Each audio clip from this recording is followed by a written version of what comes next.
The air inside Harrington and Cole Legal felt colder than December should ever allow. Not winter cold, something sharper, something that settled deep in the ribs. I sat rigid in a leather chair that wasn't made for comfort but for intimidation, the kind of chair that creaked when you shifted, reminding you that someone else had purchased it, and you didn't belong in it.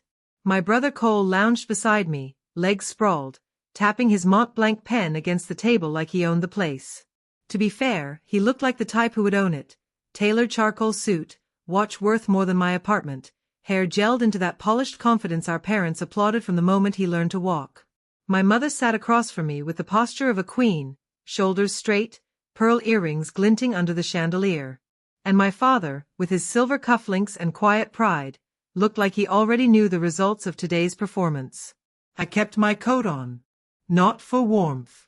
For armor. The lawyer, Mr. Crawley, cleared his throat and began reading my grandfather's will in that dry, practiced tone that made grief feel like paperwork. My grandfather, Edward Ellison, was the last person in the family who ever made me feel seen. The last one who tried to protect me from the subtle cruelty my parents specialized in. And now he was gone, leaving behind a house full of memories and apparently, a fortune they assumed would follow the usual path, straight into Cole's pocket. They acted like today was a formality, a ceremonial passing of power to the chosen son. When Crawley reached the line about allocated financial distributions, my mother leaned forward, eyes bright. Cole smirked. My father folded his hands calmly, as though this moment had been rehearsed for years. Then the lawyer lifted a glossy envelope. To Cole Ellison, he read, the estate leaves $8 million in unrestricted assets, effective immediately. My brother didn't gasp or blink. He grinned. Too wide. Too satisfied. Like this was a trophy he'd been polishing long before the race even began. My mother dabbed at her eyes with a tissue she didn't need, and my father offered Cole a proud pat on the back. The room hummed with their joy. Then the humming stopped. Crawley glanced at me with that vague sympathy lawyers keep tucked into their suit pockets for moments exactly like this. My stomach tightened as he shuffled papers. There wasn't much left in the stack. Just 2 sheets, thin enough to burn quickly. For Naomi Ellison. The pause spoke louder than the words that followed. Your grandfather trusted your independence. He believed you would continue forging your own path. He leaves you with his sincerest admiration. My parents exchanged a look, not pity, not concern. Just confirmation that the world had aligned exactly as they preferred. My mother actually smiled. You'll be fine, Naomi, she said, as if reading a grocery list. You've always been independent. Earn your own. Earn your own. The sentence sliced so neatly, so casually, I almost didn't bleed at first. I sat there, fingers numb, throat raw, while Cole made a show of examining the embossed check he'd already pulled from the envelope. Guess hard work pays off, he said lightly. Hard work. As if he'd ever worked a day in his life. As if grandfather hadn't begged him to visit the past 3 Christmases while Cole spent the holidays in Aspen posting ski trip selfies. As if I hadn't spent every Sunday afternoon at the retirement home reading to Granddad after his stroke, holding his hand while the rest of them were too busy. My parents didn't thank me for that. They never did. The room should have felt empty after that, like all the air had been sucked out. But something else moved through it, something quiet and wrong. A tap of a shoe under the table. A nervous swallow. The faint rustle of paperwork from someone who didn't want to be noticed. That someone was seated at the corner of the room, a thin man in a navy suit whose presence had gone overlooked until now. He hadn't shifted during the entire reading. Hadn't spoken. Hadn't even been introduced. And yet, his eyes kept landing on me. Mr. Boone, my grandfather's personal attorney, cleared his throat gently. It wasn't a loud sound, but it cut through the moment like a crack in ice. There's one more document, he said. My parents stiffened. Not visibly enough for most people to notice, but I wasn't most people. I'd spent my entire life studying the silent language they used to hide things. My mother's left eyebrow twitched. My father's thumb tapped once against his cufflink. Cole's grin faltered. A collective microsecond of fear. Boone stayed composed, but there was something deliberate in the way he slid the beige envelope across the table. It wasn't like the others, thicker, sealed with a red wax stamp. Crawley frowned.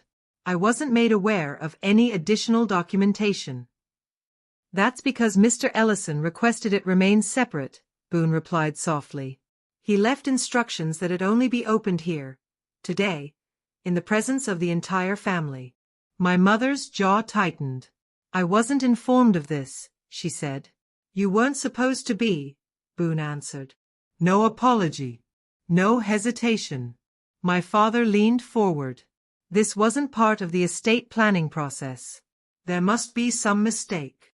Boone shook his head once, calm but unyielding. No mistake. The envelope sat between all of us like a live wire. My heart pounded hard enough that I felt it in my fingertips. Cole reached for a glass of water, but the faint tremor of his hand betrayed him. And that's when something strange happened. Boone's eyes flicked to me again. Not pity. Not warning. Something closer to urgency. As if the envelope was meant for me, not them. My parents didn't want that envelope opened. Every inch of the room screamed it, from the way my mother's manicured nails dug into her purse handle to the way my father's voice dropped to a low, controlled tone. What exactly is in it? He asked. Boone folded his hands neatly. A letter. Just a letter. 2 words that should have meant nothing. But the way he said them made my skin prickle. My parents exchanged a silent conversation, the kind that used to unfold behind my back at dinner tables and closed doors. Something had been hidden from me for years. Something they never intended for me to know. Boone slid the envelope forward until it rested directly in front of me. Your grandfather insisted that Naomi be the one to read it first. My mother's voice cracked like thin glass. There is absolutely no. Boone cut her off with a tone that was still quiet but now firm enough to anchor the room. His phrasing was explicit. My pulse kicked. Why me? Why only me? The envelope felt heavier than paper should. Like it carried years of swallowed arguments. Misunderstandings that weren't misunderstandings at all. A lifetime of a grandfather's affection twisted into distance, orchestrated by someone who didn't want us close. The audience, you, already know the truth inside that envelope. I didn't. But I saw it then. The hint of panic in my mother's eyes, the telltale flicker of guilt across my father's face, the way Cole shifted uncomfortably, suddenly less proud of his 8 million. Someone had lied. Not once. Not in passing. But deliberately. Consistently. 4 years. My hand hovered over the wax seal when Boone spoke again, voice low. Miss Ellison, I believe this is where your story truly begins.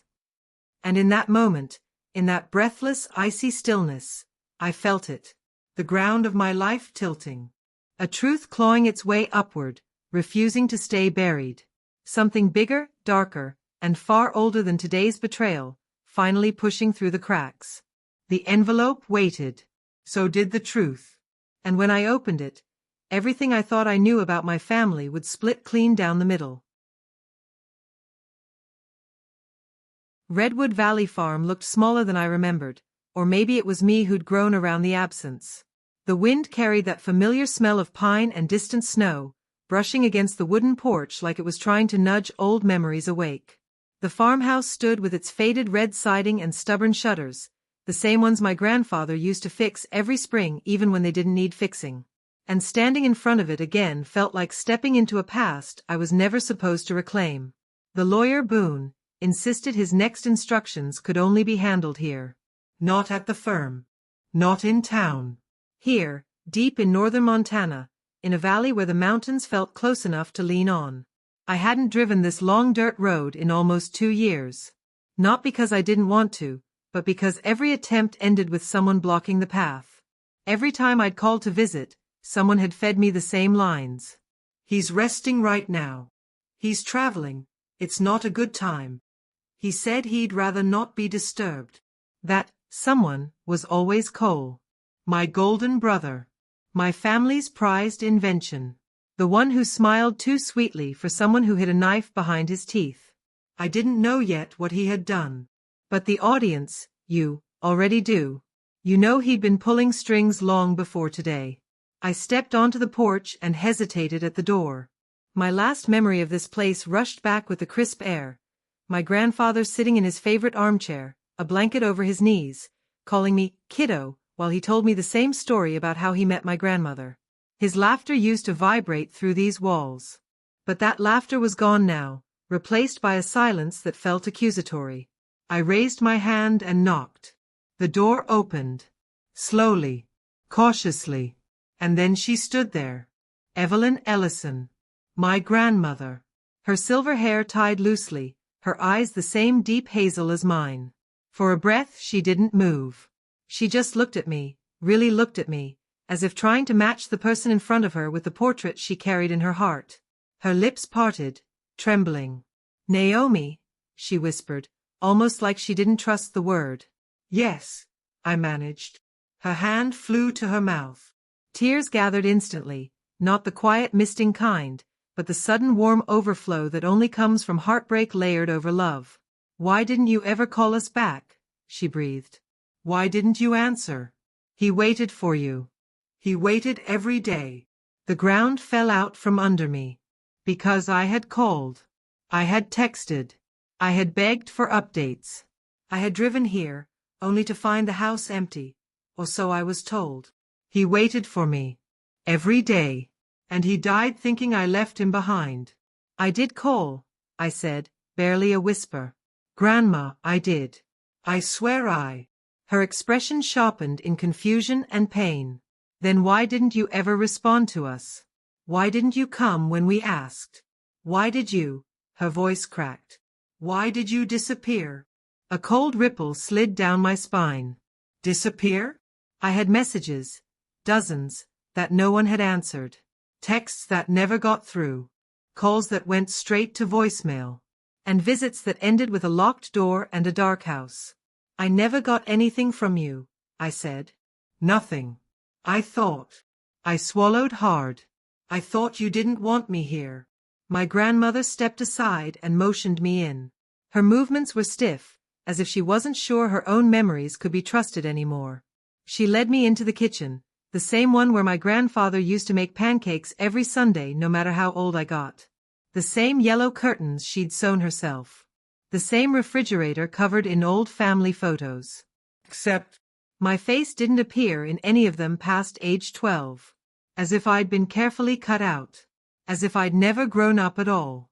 My grandmother reached into a drawer and pulled out a crumpled notepad. She hesitated before handing it to me. Here, she said softly. This is the number we called. The one he used. The one he said was yours. I unfolded the paper. The number wasn't mine. Not even close. A chill spread through me, the kind that made it hard to breathe. Grandma, I whispered, this isn't my phone number. Her face twisted, disbelief and sorrow colliding. But, Naomi, this is the number he had saved for you. I watched him dial it. That was when the betrayal began to reveal itself in slow, merciless pieces. If my number was wrong, then every missed call, every unanswered message, every moment my grandfather sat waiting for me, was built on a lie. Her voice trembled. We were told you didn't want us anymore, that you needed space, that you said visiting was draining. My chest tightened. I never said any of that. She lowered herself into a chair as if her legs finally gave up. They told us you changed your number. They said you blocked us. That you wanted to move on. Who told you that? I asked, even though my heart already knew the answer. Cole, she whispered. He told us everything. In that moment, it felt like standing in a fire I couldn't escape. Flames licking up the walls of my past, burning every assumption I'd made about why my family had grown distant. That smoke-heavy grief settled in my lungs, making it hard to breathe. My grandfather thought I didn't care. He thought I left him. He died with that belief. Because Cole made sure of it. You, watching this unfold, already know the extent of his manipulation. You know he changed my number in my grandfather's phone. You know he deleted every message I ever sent. You know, he intercepted every attempt at contact and twisted the story so I looked like the ungrateful granddaughter. I didn't know any of that yet. Not fully. But the edges of the truth were starting to show, sharp and undeniable. My grandmother wiped at her cheeks with the sleeve of her sweater. He cried for you, Naomi. He thought he'd lost you. My throat closed. I never left him. I know, she whispered. Now, I know. Silence filled the kitchen, dense, aching, charged with the weight of everything that had gone wrong. But grief wasn't the only thing waiting inside that house. Outside, gravel crunched under tires. A car door slammed. Then another. Footsteps approached, slow, deliberate, heavy with the arrogance of people who believed they controlled every narrative. My mother. My father. Cole. Their silhouettes appeared through the frosted window. 3 shadows moving toward the door like a storm I wasn't prepared for. And beside them, a 4th figure. A lawyer. Holding a sealed envelope. Not the red-stamped one from earlier. This one was crisp white, sealed tightly, as if whatever was inside had teeth. The kind of envelope meant to split open a family's spine. My grandmother looked toward the sound of the footsteps, her face tightening with fear she didn't try to hide. What now? She whispered. I didn't know. But the truth was no longer knocking gently. It was kicking down the door. And whatever was written inside that envelope was about to pull every buried secret into daylight. The latch clicked. The front door swung open. And the past, the real past, finally walked in. We gathered in the living room like reluctant witnesses in a courtroom none of us had the choice to avoid. The air felt thick, heavy with dust and secrets. My grandmother sat in her usual armchair, the one pressed against the window where she used to crochet while watching the road for visitors who never came. My parents took the couch, stiff and elegant, as if maintaining posture could somehow shield them from what was coming. Cole stood near the fireplace, arms crossed, jaw grinding from the moment we entered. Boone placed the sealed envelope on the coffee table with both hands, like it carried something fragile or dangerous. This, he said quietly, is the document your grandfather instructed me to hold until today. The room fell silent. Not still, just silent. There's a difference. Stillness can be peaceful. Silence like this has a pulse. Boone broke the seal. The sound was tiny, but it sliced through the room like the crack of a rifle. Cole straightened. My mother's fingers tightened around her pearls. My father stared at a spot on the wall, as if detaching himself might protect him. Boone unfolded the document. Then he began to read. It took only one sentence to flip the room upside down. To my granddaughter, Naomi Ellison.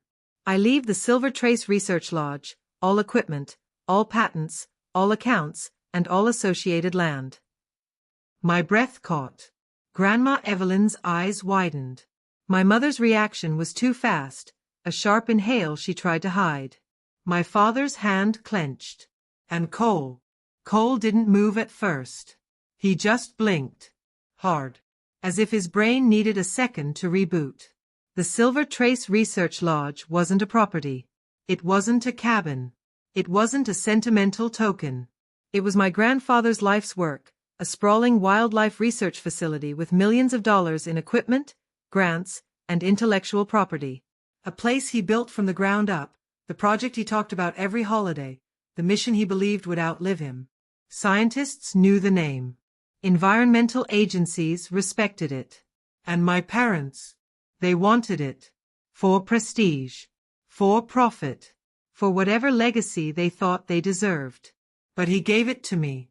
Quiet, awkward, inconvenient me.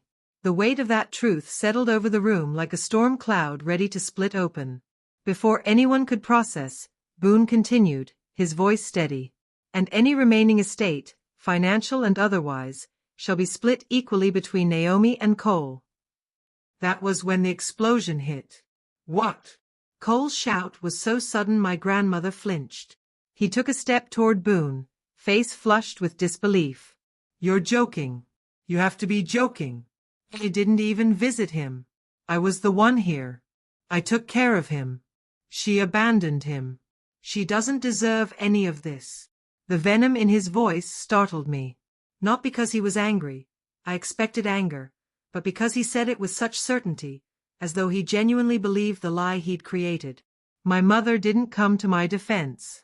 My father didn't correct him. They sat perfectly still, the way guilty people sit when the walls start shifting. Boone remained calm, unfazed. He held the will like a shield. These were Mr. Ellison's explicit instructions. Cole barked out a bitter laugh. Then he was manipulated. She guilt-tripped him. She. Cole. It was my grandmother's voice. Sharp. Clear. Grounded. He shut up instantly. But his eyes stayed locked on me, wild, desperate, cornered. You don't get to talk about what your grandfather wanted, she said. Not after. She stopped herself, breathing deeply as if holding back an earthquake. Cole looked away. Not in shame. In calculation. The anger in the room pulsed like a slow heartbeat. My parents watched quietly, waiting for an angle to present itself. A flaw. A loophole. A way to dismantle the will. But Boone wasn't done. He reached into the envelope again. His movements were deliberate, careful. He pulled out a second document, thinner, smaller, sealed by hand. A personal letter, he said. Written by your grandfather. To be read aloud. My grandmother stiffened. My father's breath hitched. My mother's eyes flashed with the sharpest panic yet. And Cole. He went pale. Not annoyed. Not irritated. Scared. Real fear, the kind a person can't mask even when they're good at lying. His fingers curled into fists. One foot shifted backward, like he instinctively wanted to run before remembering he had nowhere to go. I don't think that's necessary, he muttered. The edge in his voice cracked on the last word. Boone raised a brow. Your grandfather insisted. No, my mother cut in. If it concerns family matters, we can review it privately. It concerns the truth, Boone said, and he wanted that truth heard by everyone present. The room went ice cold. You, the audience, already know why Cole reacted like that. You know that letter contains the truth he spent years burying. The truth he smothered with charm, with stories, with the illusion of brotherly concern. The truth he prayed would never surface because it would unravel the entire version of events he built, the version where he was the loyal grandson and I was the deserter. I didn't know any of that yet. Not consciously. But the tension rolling off him was impossible to ignore. Cole stepped forward abruptly. You can't just. Boone opened the envelope. Cole froze. The sound of unfolding paper never felt so dangerous. My pulse thudded in my ears. My grandmother's lips pressed into a thin line. My parents looked like statues trying not to crack. Whatever was in that letter, whatever words my grandfather had left behind, had weight, purpose, sharp edges. And I could feel, even before Boone spoke, that it wasn't just a message. It was a trap. One my grandfather set long before he died. One patient enough to wait for the right moment. One aimed at the person in the room who feared it most. Cole swallowed hard. Too hard. Like a man hearing his own doom clearing its throat. Boone lifted his eyes. Shall I begin? He asked. My brother didn't answer. He couldn't. And as Boone prepared to read the first line, I felt something shift, a trembling sense that this was bigger than revenge, bigger than inheritance, bigger than one family's web of lies. My grandfather was about to speak from the grave, and whatever he had to say was going to tear open everything we thought we knew. The trap was set. The jaws were closing. But what waited inside that letter was darker and more complicated than any of us were ready for. Boone unfolded the letter with the kind of care people give to fragile things, the sort of care I didn't realize I needed until that moment. The room sank into a heavy hush. Even the farmhouse logs seemed to stop settling. You could almost hear the dust floating in the air. When he began reading, his voice softened in a way that felt almost intrusive. My dearest Naomi. The words hit like a hand pressed gently, painfully, against an old bruise. My grandfather had always spoken to me like that, with warmth even when he was scolding me. Hearing his voice through Boone's made something in my chest twist. You were the one who saw the world, not for what it was, but for what it could be. I never forgot that. My throat tightened. I could feel my parents watching for my reaction. Cole shifted, jaw ticking with irritation, or dread. Boone continued. I tried to reach you, Naomi. Every day. But you never answered. So I asked Cole to help me contact you. The air left my lungs. I could sense something terrible building behind the next sentence. Something jagged, something that had been stalking this family for years. Boone's eyes flickered up for the briefest moment before he continued. Only later did I learn Cole had given me a false number. He hid your messages. He convinced me you wanted nothing to do with me. A cold shock spread through me, numb at first, then a burning sting. It felt like watching the ground you trusted crack apart beneath your feet. My brother didn't speak. He didn't defend himself. He just stood there, stiff and pale, like someone bracing for a blow he knew he deserved. I felt everything at once: rage, grief, disbelief, something close to nausea. Every holiday I spent alone. Every unanswered voicemail I replayed until my heart hurt. Every time I wondered why the man who once adored me had suddenly fallen silent. That silence had had a name. And it was Cole. Boone kept reading, the letter unfolding like a confession carved from regret. And still, Cole, the letter said, I do not hate you. I know why you did it. The room reacted before I did. My mother stiffened. My father blinked, thrown off. Cole swallowed, eyes darting to Boone like he wanted the reading to stop. I know you were afraid, the letter continued. Afraid of being ordinary. Afraid Naomi would outshine you. Afraid I'd give her what you believed you deserved. Something shifted in the room, not sympathy, not forgiveness, but understanding. The kind that makes everything hurt more, not less. Because it was never just cruelty. Never just sabotage. It was fear. Insecurity. Pressure.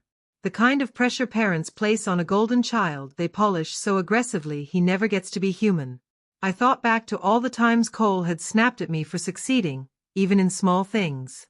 All the moments he needed to be better, louder, brighter. I remembered the panic in his eyes whenever someone praised me. It wasn't jealousy. It was desperation. My parents tried to jump in then, maybe to explain, maybe to steer the story back to the version they preferred. But before they could speak, the sharp crack of wood would cut through the room. My grandmother's cane. She slammed it against the floor with a force that quieted everything. Let it finish, she commanded. Her voice trembled, not from age, but from anger, real, raw, mother's anger. She didn't look at me. She looked straight at my parents. Boone nodded gently and continued. Naomi, I leave you the lodge because you are the only one who ever understood why it mattered. Use it to do good, even when others choose harm. The final sentence wasn't loud. It didn't need to be.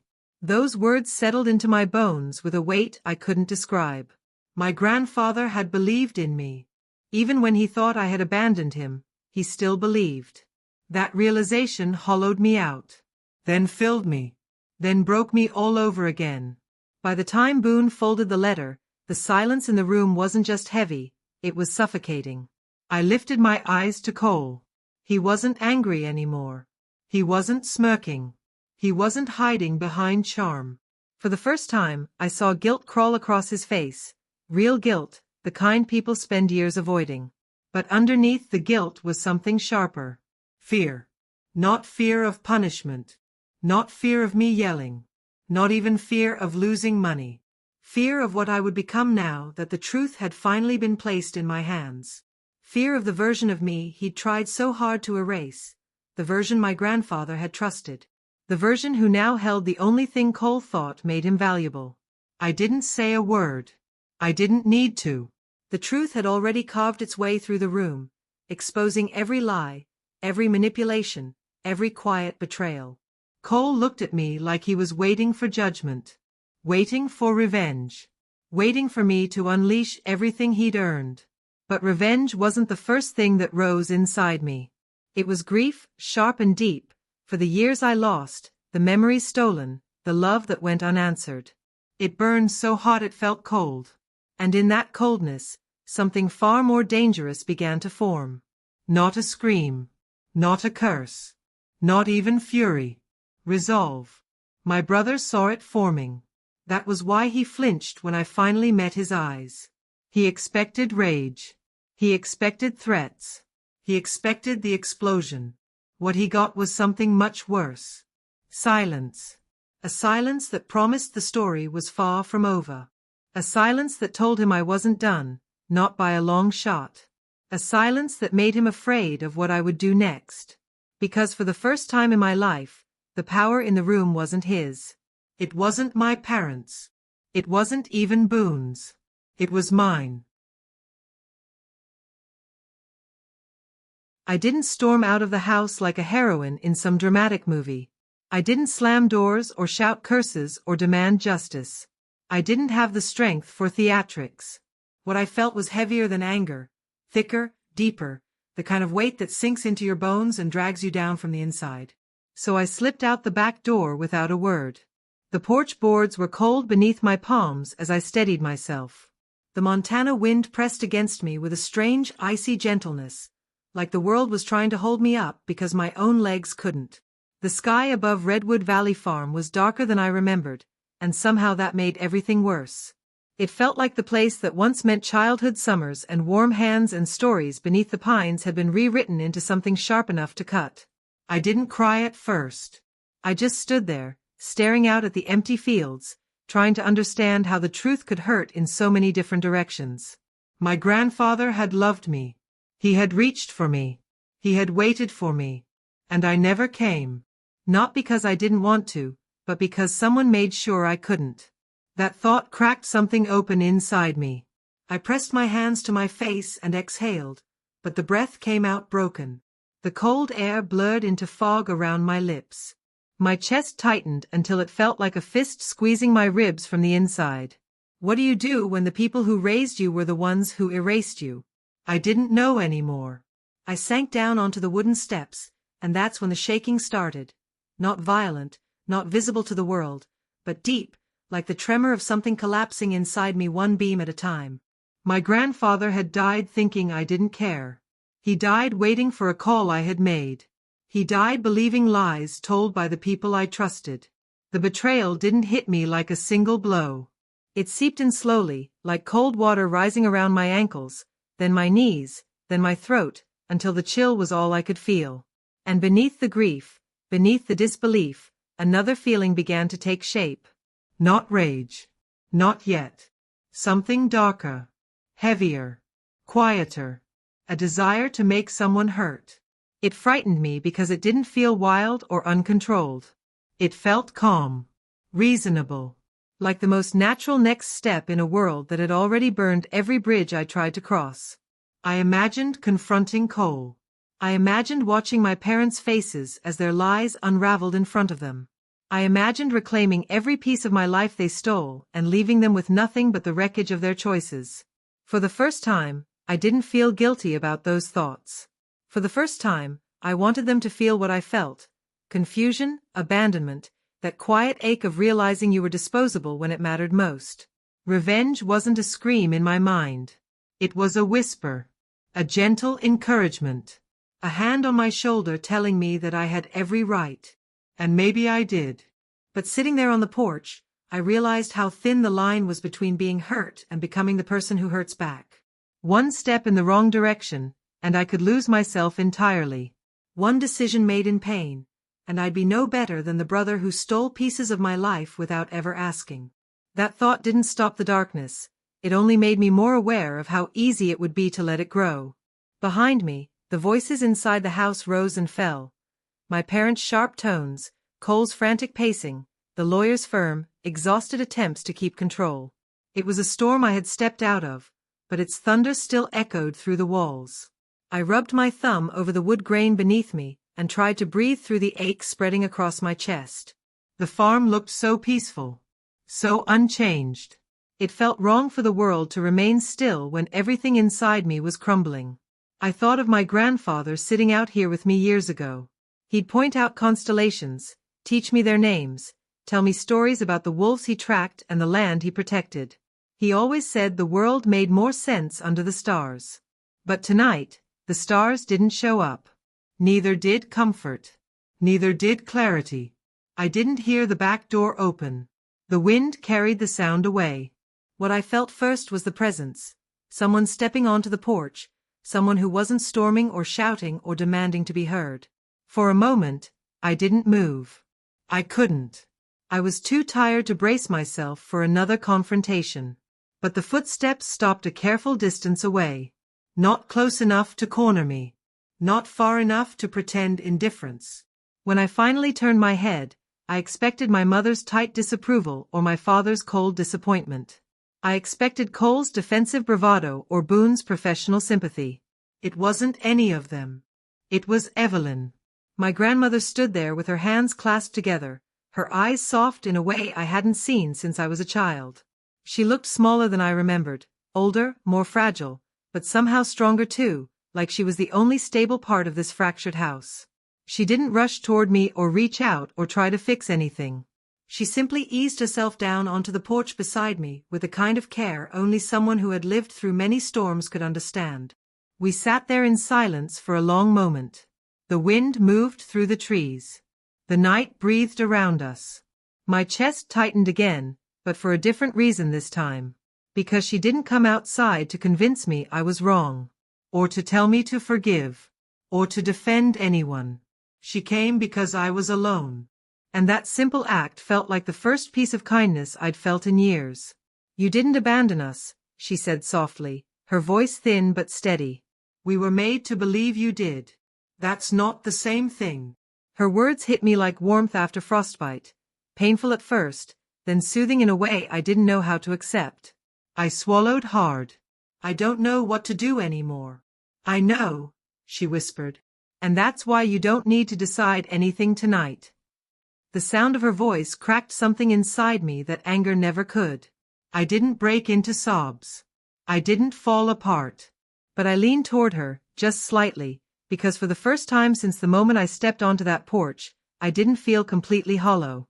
She reached for my hand, not to pull me up, not to guide me back inside, but simply to hold it. And in that quiet, fragile moment, something shifted. The darkness inside me didn't disappear. The urge for revenge didn't fade. The hurt didn't heal.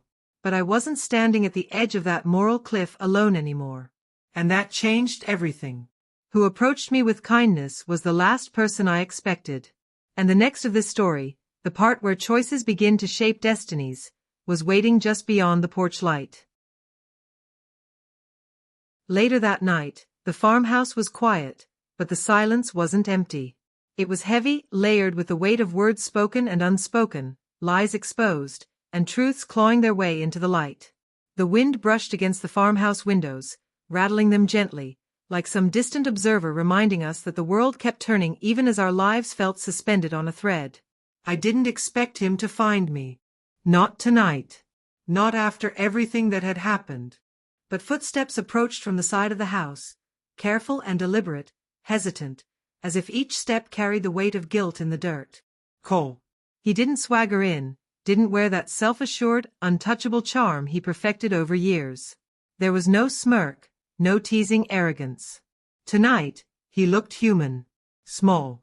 Shrinking beneath the enormity of everything. Naomi, he said quietly, and for the first time in years, I noticed the tremor in his voice. The rawness. The part of him no one ever allowed themselves to see. I didn't speak. I didn't even look up. I didn't do it because I hate you, he continued, his voice barely above the wind rustling the pine trees around us.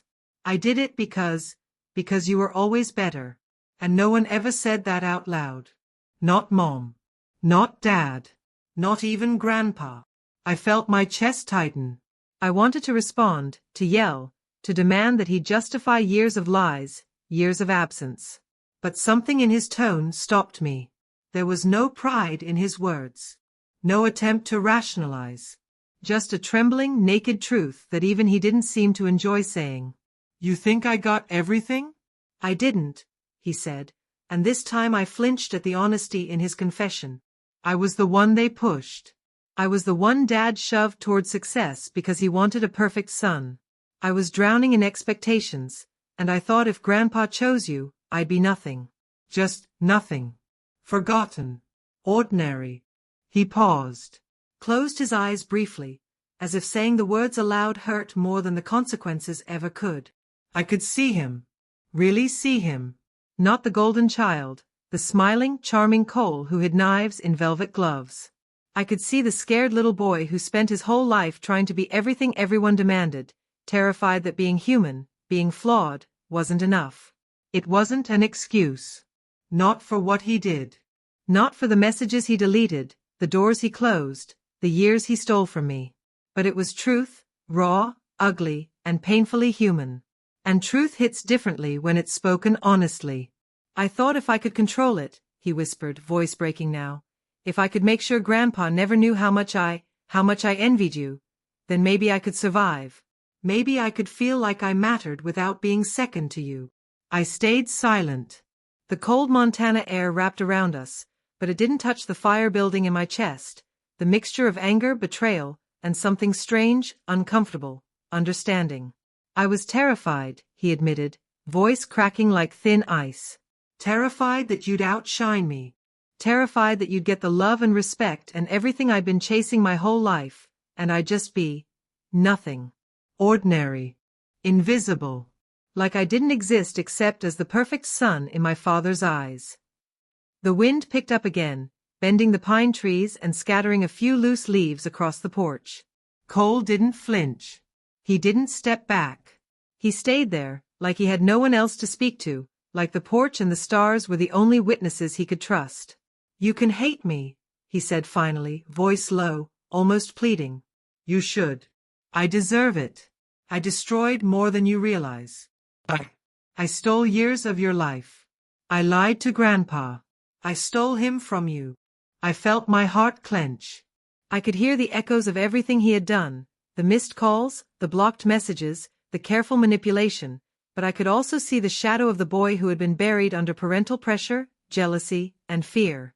The boy who had never learned how to be human without the world demanding perfection. I'm not asking for forgiveness, he continued. I don't deserve it, and I know that.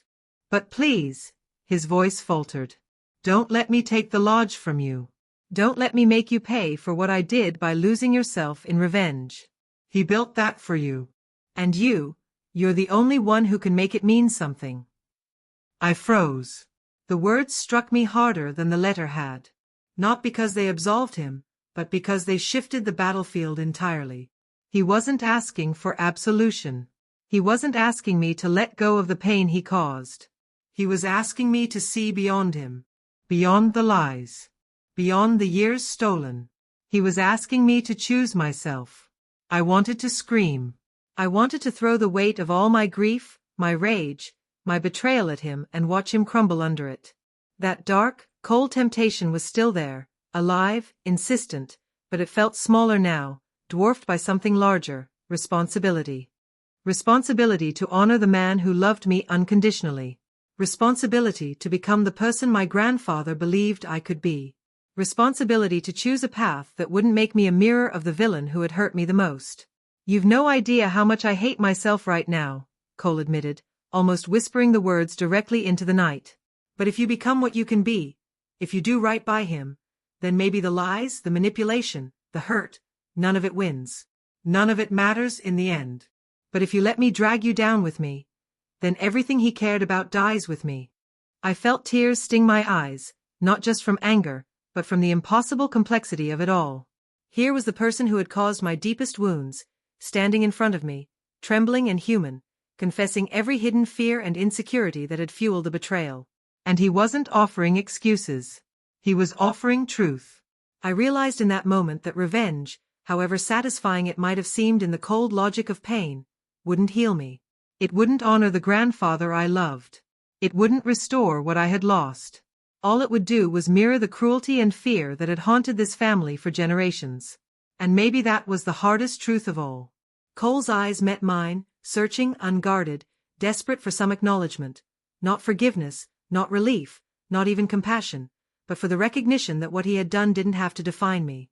That the future I built could still be mine. That I could rise above the lies without becoming another version of the person who had tried to destroy me. I didn't speak immediately. My chest ached, my hands shook slightly, and my mind raced with the weight of choice. I could lash out, tear him apart with words, let years of anger spill and taste the bitter satisfaction of revenge. Or I could step back, breathe, and let the clarity of truth guide me toward a different path. The stars over Montana were sharp and cold. The night smelled of pine and snow and something like hope. Cole swallowed again, the sound loud in the stillness. I don't want your forgiveness, he said. I want you to win. I want you to be better than all of this. Don't waste what he believed in. Don't waste yourself. And in that moment, I understood that justice wasn't always about punishment. It wasn't about making someone pay for every lie, every manipulation, every stolen year. Sometimes, justice was survival. Sometimes it was choosing to be more than the hurt inflicted upon you. Sometimes, justice was choosing to honor love, not revenge. I exhaled slowly, feeling the cold night air fill my lungs. I wasn't ready to speak, to forgive, or even to feel entirely. But I was ready to see the path forward, the one that would destroy every lie they ever told about me without sinking to their level. Cole's shoulders slumped slightly, the fight draining out of him in exhaustion. Not surrender. Not shame. Just recognition. And for the first time in years, I didn't see him as merely a villain. I saw a human being. Flawed. Broken. Fearful. Desperate. And yet, still capable of truth, still capable of honesty, still capable of seeing beyond himself enough to hope that I wouldn't be ruined because of him. The moral line blurred, yes. The temptation to sink into darkness lingered, whispering, enticing, promising satisfaction. But standing there in the cold Montana night, facing the truth of who he was, I realized that the real victory wouldn't come from making him suffer. It would come from becoming who my grandfather believed I could be. And that choice, that act of integrity, would destroy every lie, every manipulation, every false story they had built around my absence, better than any revenge ever could. I didn't speak. I just let the wind move between us. Let the quiet settle. Let the understanding hang like a fragile bridge we could cross together, or apart. Cole lowered his head. He didn't leave. Not yet. Not like he had done all those years with the lies and the barriers. He stayed, small and human, letting the night hold both of us in a fragile truce. And I realized that the world had shifted. Not because the pain disappeared. Not because the betrayal was erased. But because the choice had been made. And for the first time, I understood that justice wasn't always what you did to others. Sometimes, justice was what you chose to do for yourself. Sometimes, the greatest power came from restraint. From rising above. From keeping the legacy of love alive, rather than letting darkness claim it. And in the quiet of that Montana night, beneath the indifferent stars, I made a choice that would change everything. I would not become the villain. I would become the granddaughter he believed I could be. And that, more than anger, more than revenge, would shatter every lie they had ever told. I accepted the lodge. Not out of pride. Not out of vengeance. Not to prove a point.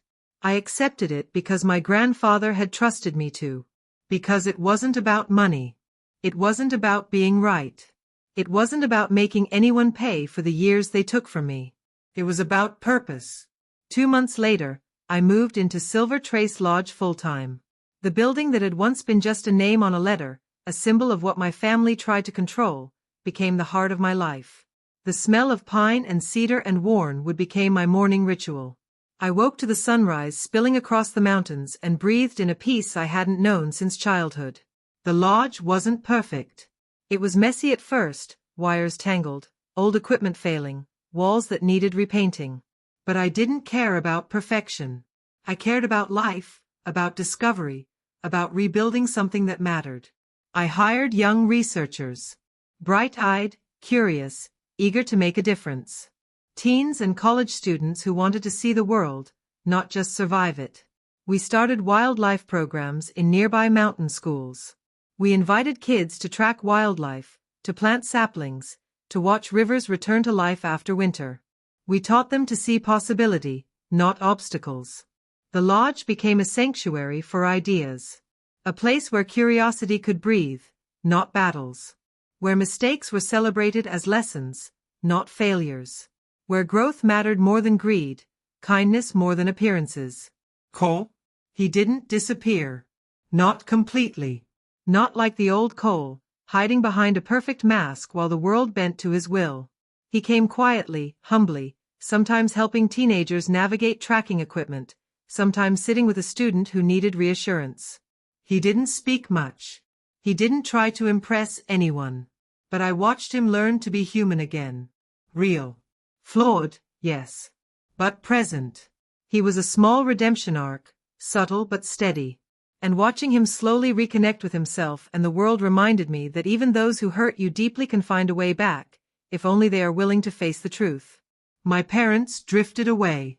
Not because I pushed them. Not because I wanted to punish them. Not out of spite. They simply couldn't exist in a space where I knew my worth. They couldn't navigate a world where their manipulation had been seen, exposed, and replaced with something stronger. Silence became the only response. Not loud. Not dramatic. But final.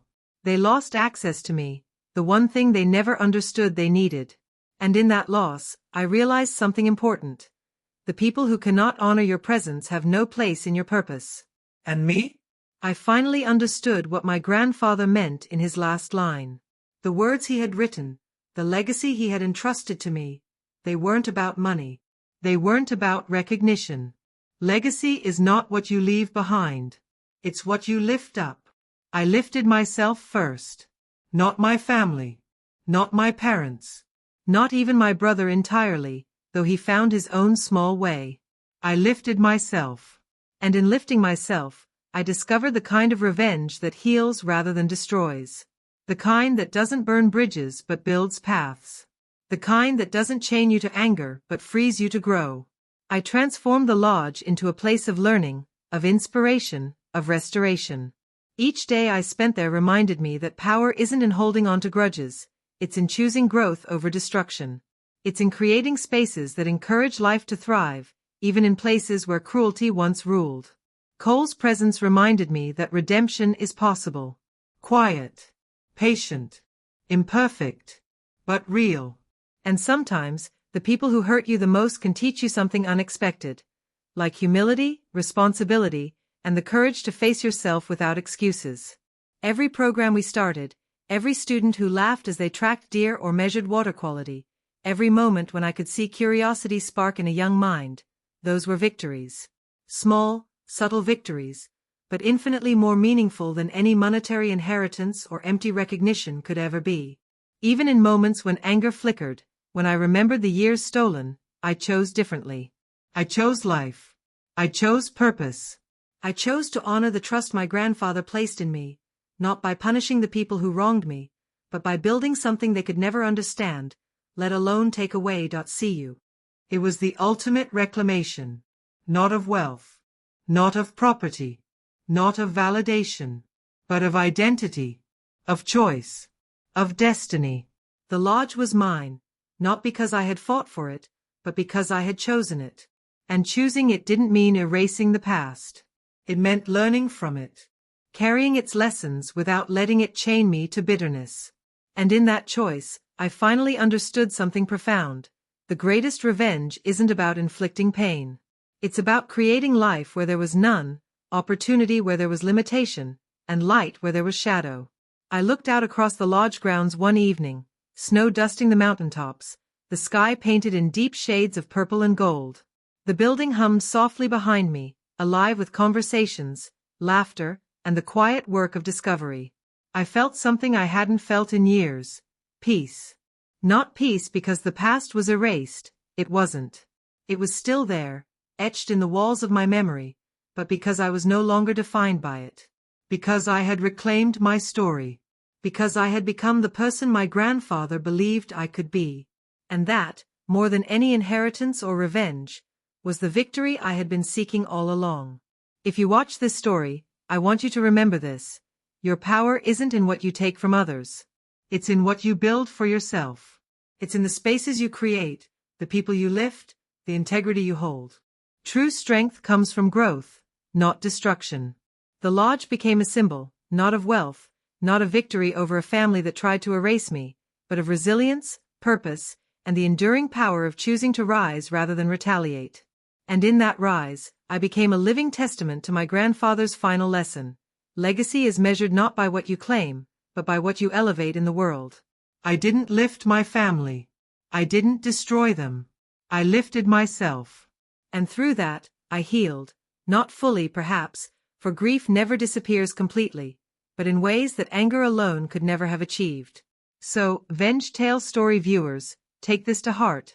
Life doesn't reward bitterness. It rewards courage. It rewards vision. And it rewards the ability to take everything you've been given, and everything that was taken from you, and turn it into something greater than you ever imagined. If you found yourself inspired, moved, or just quietly thinking about your own legacy as you watched Naomi rise from the shadows of betrayal, don't forget to engage. Like, comment, and subscribe to Venge Tale Story. Share your thoughts, your reflections, and your own experiences of reclaiming power and purpose in the face of loss. Because stories like this don't end with a single chapter. They live in every choice we make after the darkness, in every step we take toward light, and in every life we touch while building something lasting. Naomi's story isn't about the lodge. It's about what she did with it. About what she became. About the truth that the strongest revenge isn't destruction, it's creation. And as the stars glimmered over Silver Trace Lodge that night, I realized fully, without a shadow of doubt, that I had finally become the legacy my grandfather entrusted to me. I had lifted myself. And that was more powerful than any fortune, any lie, or any stolen year could ever be. It was real. It was mine. And it was beautiful. The end. Don't forget, if Naomi's journey resonated with you, make sure to like, comment, and subscribe to Venge Tale Story for more gripping stories of betrayal, redemption, and the quiet power of choosing purpose over revenge.